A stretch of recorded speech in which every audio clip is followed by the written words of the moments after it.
Hola, estem en un escenari de guerra. I el que em preocupa més és que molta gent encara no ho veu. Encara no ho veu, això. La gent, clar, quan escolta guerra, li agafa por, perquè imagina bombes, missils, soldats, destrucció. Però, a veure, us imagineu avui en dia una guerra mundial com la que tenim amb missils? És la destrucció total. No és factible. No és factible perquè és que no hi hauria ni vencedors ni vençuts. Estem en un altre tipus de guerra. Una guerra, bacteriològica. Tant se val si l'han provocat o no. Tant se val si es volen carregar la meitat de la població, si volen fer caure l'economia, si volen establir un ordre mundial. És igual. El que és clar és que l'escenari que se'ns presenta durant els propers 2 anys és un escenari de guerra. No és un enemic visible, però et mata. No destrossa edificis, però fa que molta gent hagi de tancar el seu negoci. La situació econòmica es complica molt. No podem fer una vida normal. No ens tiren gas pel carrer, però anem amb mascareta. I moltes empreses han hagut de variar el seu producte, que feien habitualment, per fer productes per lluitar contra el Covid. Gels hidroalcohòlics, mascaretes, respiradors. Per tant, és el mateix que succeeix quan hi ha una guerra convencional, una guerra bèl·lica. A tots els efectes, encara que no ens agradi escoltar la paraula, a tots els efectes estem en una guerra mundial que farà baixar tot a mínims. Ara m'agradaria fer un viatge al passat, concretament a la Guerra Civil Espanyola, amb el govern republicà de Catalunya, i m'agradaria centrar-me en com va gestionar la situació aquell govern català republicà, sobretot el tema de la protecció ciutadana. Aprofito el vídeo i l'explicació d'un altre fil. El mes de juny, la Generalitat crea la Junta de Defensa Passiva, l'organisme encarregat de la protecció. El pes d'aquesta responsabilitat va recaure sobre aquest home, Ramon Perera, un enginyer que va haver d'idear un concepte completament nou, els refugis subterranis. Un fenomen general, i ràpid, tu. En 4 dies, 1.200 refugis vam fer. Es diu molt aviat, 1.200 refugis. Com una ciutat en guerra, empobrida, amb els homes al front, podia fer una obra d'aquella magnitud? La resposta estava en la iniciativa popular. Barcelona es va beneficiar del seu ric teixit associatiu. Grups de veïns, corals, comissions de festes, estructures per temps de pau que ara es converteixen en imprescindibles per sobreviure en temps de guerra. Els bombardejos causen moltes víctimes, però al principi creen una consciència d'unitat al voltant del bàndol republicà. És a dir, amb el finançament de la gent va pagar la seva vida. La Generalitat, el govern català, no obstant, supervisava que fossin segurs els refugis. Però això no vol dir que no estiguin controlats. És responsabilitat de Ramon Perera i el seu equip supervisar que siguin realment segurs. Per tant, no deixava desemparada a la seva població. Es preocupava realment. Vam veure que això anava en sèrio. I llavors, com que m'ha dit, l'única manera de contrarrestar això és fer refugis. Hòstia, i això què és? Com s'ha fet? Doncs mira, forats a terra, som-hi. I vam començar. Per això vaig dir que ens vam sentir arquitectes tots. El senyor ho diu. Tots érem arquitectes, tots a treballar, a col·laborar. L'associacionisme català és l'essència, és la nostra essència. Per molt que la gent hagués financiat els seus refugis, sense la seguretat al darrere que hi havia una gent supervisant, que algú vetllava perquè es fes tot correctament i que era un projecte col·lectiu, sense això, dubto molt que els refugis s'haguessin pogut fer. Per tant, veiem que la Generalitat, el govern català, feia cas als experts. En aquest cas, a Ramon Perera. I la gent feia cas perquè, creia que allò era seriós i que era l'única manera de salvar vides, fer refugis. I ara què passa? Què passa ara? La situació, diguem-ne, que és preocupant pel que veiem, perquè va cap a més, la situació es va agreujant, com si diguéssim, i per tant, per això, vostè proposa que hi hagin mesures estrictes i per això el govern de la Generalitat ha reforçat aquestes restriccions que va anunciar ahir i que estem esperant que, per cert, el Tribunal Superior de Justícia de Catalunya les aprovi, les ratifiqui.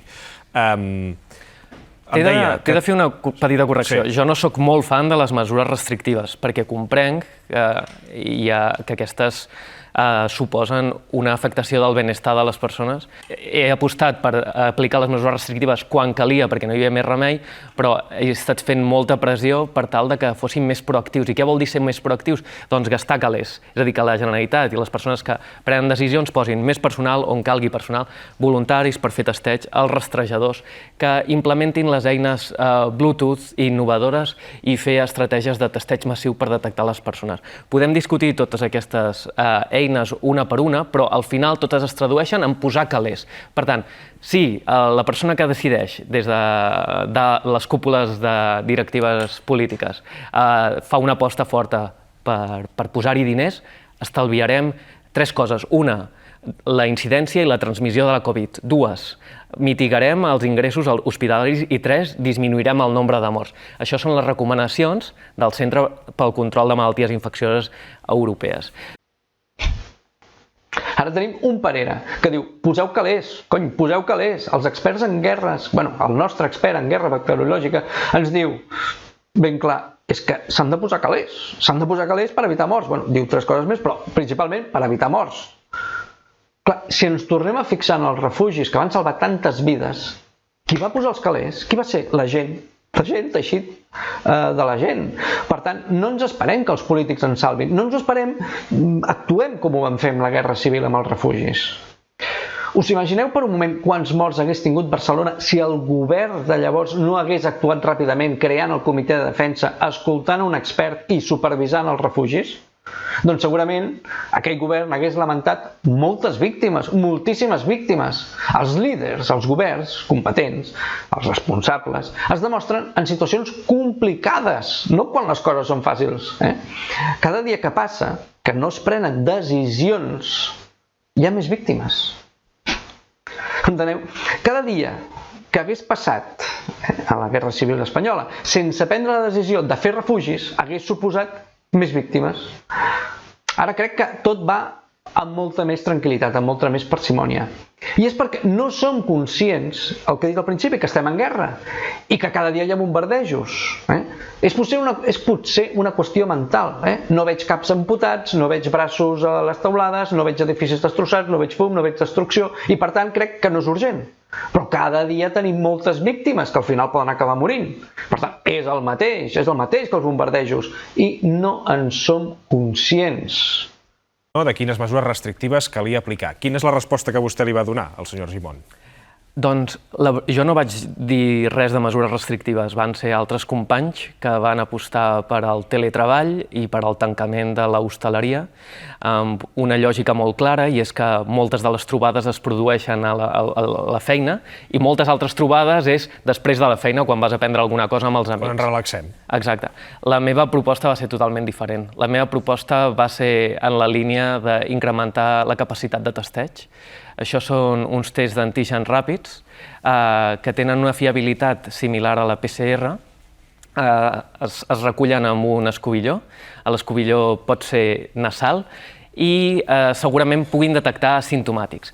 Aleshores, què és el que fa? Aquesta estratègia els parlamentaris britànics li han dit l'operació Moonshot. És a dir, gastar molts diners en testeig universal per tal de detectar els positius i prescriure'ls un aïllament als positius de manera que no infectin a altres. Aleshores, com que això no es pot fer a tota la població, el que fas és prioritzar aquelles activitats que són de risc. Testos que et donen el resultat al minut, com si diguéssim, abans d'entrar. Sí. Vostè pot entrar, vostè no. Sí, aquest test és un trosset de plàstic amb un anticòs que detecta si hi ha virus. I això existeix, és a dir, es podria portar a terme demà mateix. Sí, aquests testos nosaltres els hem estat estudiant des de fa 3 mesos. N'hi ha hagut molts que venien de la Xina i fallaven. Ara n'hi ha 2 o 3 en particular, de marques molt fiables, i que troben quasi tots els casos.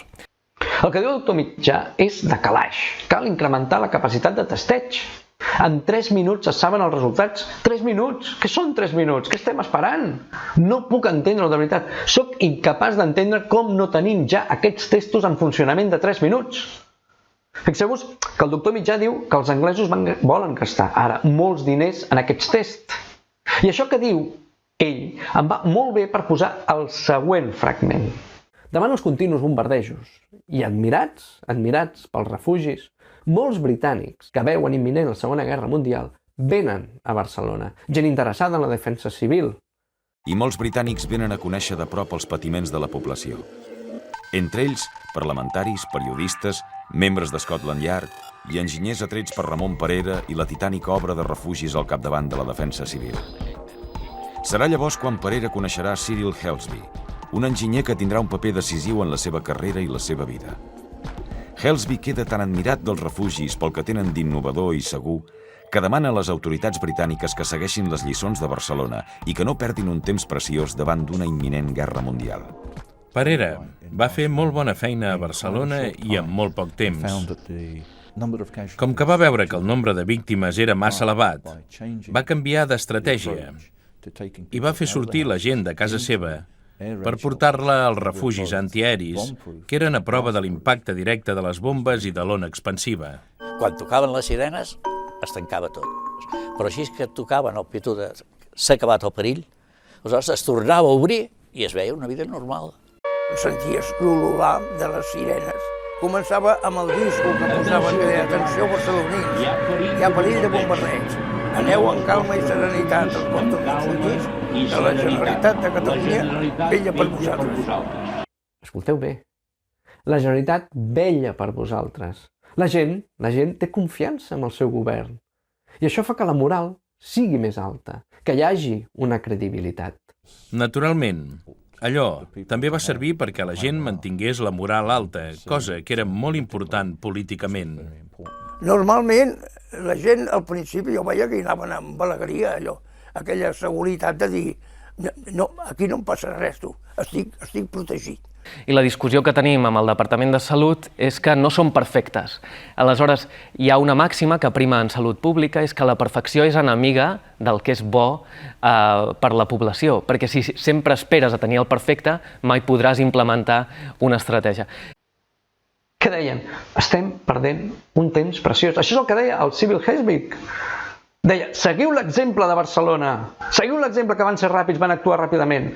La manera d'actuar del govern català era admirada per tothom. Per què? Perquè no volien ser perfectes, el que volien és ser resolutius, salvar vides, protegir vides, fer que la gent es sentís segura i pujar la moral de les persones.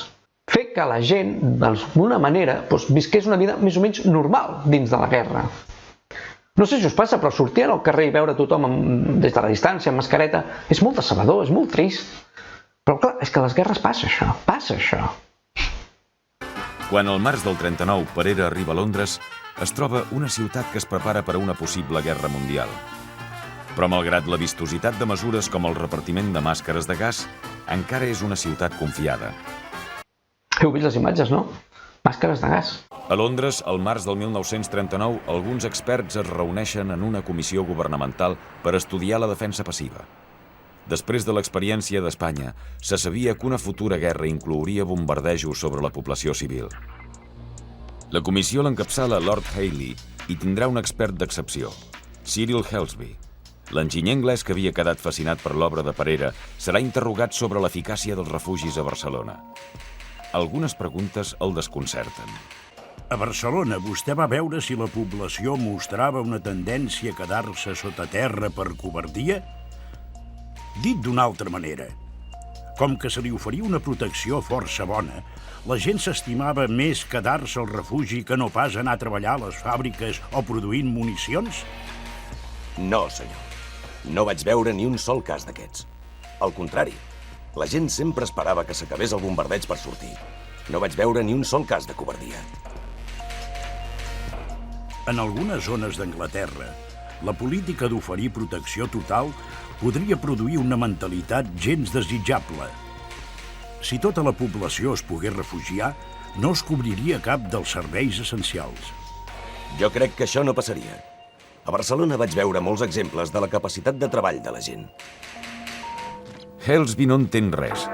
Com pot ser que els refugis que han salvat tantes vides a Catalunya causin tantes reticències al seu país? I ens trobem amb aquest obstacle, que les cúpules directives de salut són gent molt garantista, molt conservadora i amb molt poca capacitat per assumir estratègies innovadores d'una forma ràpida. Aleshores, el test aquest, bàsicament ells posen dos problemes, que pot tenir falsos negatius i falsos positius.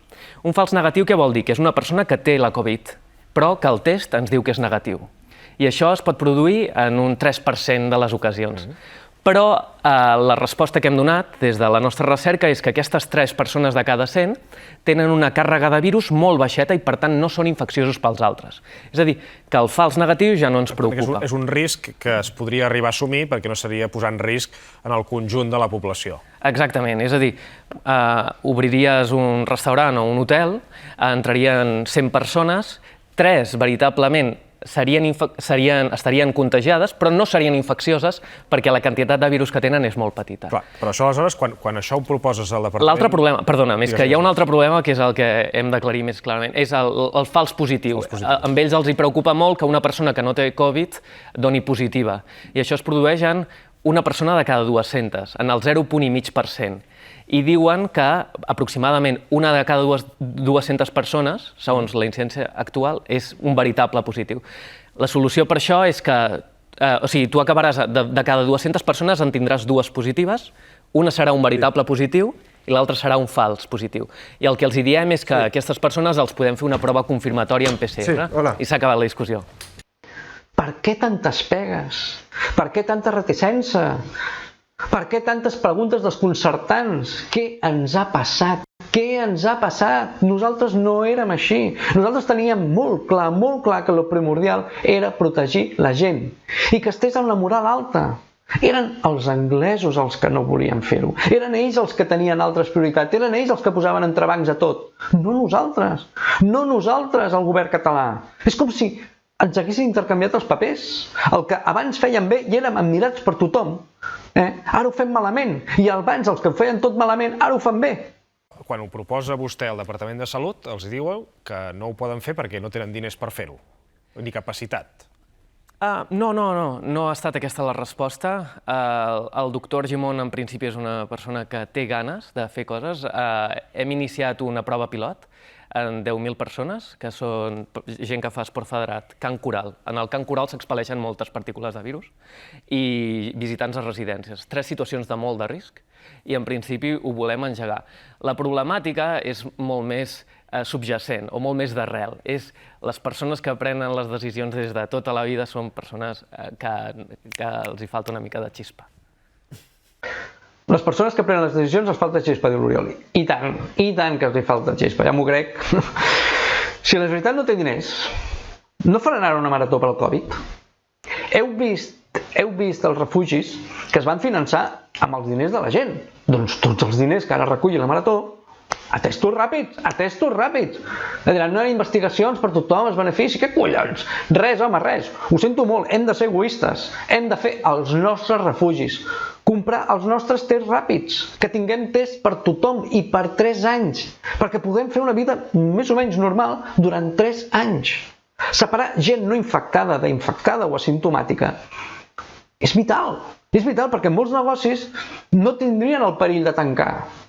Sabríem també si la gent, si té un refredat comú, és que és fonamental fer això.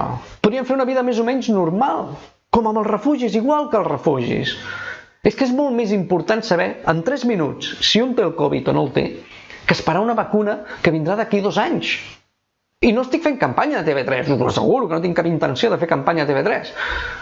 Però tothom ha de demanar que els diners de la marató sigui pels tests ràpids. Pels tests ràpids. Però això de la xispa, que diu l'Oriol, que ens falta xispa al govern, no és d'ara. No us podeu imaginar lo frustrant que arriba a ser que 2 nois joves vagin a Barcelona Activa amb un projecte d'agència de viatges online. A l'època, és veritat, que teníem mòdems de 28 kbps i les imatges es carregaven com carregaven, molt lentes. Però que et diguin, és que no és clar, no està clar que internet tingui futur.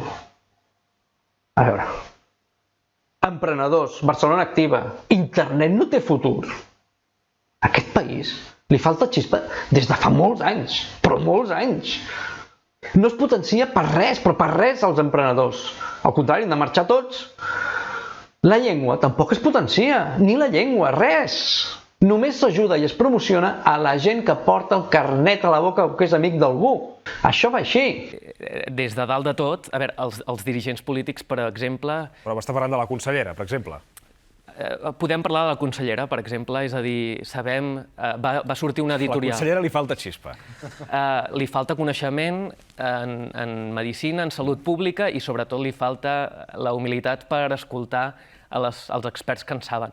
I això no ho dic jo, sinó que ho diu una editorial de la revista més important de medicina. Ells bàsicament diuen els líders estan aquí perquè en situacions noves, en les quals no sabem quina és la situació, prenguin resolucions o prenguin decisions que ajudin a la població. I, per tant, els líders han fallat en prendre aquestes decisions i han fallat des del principi.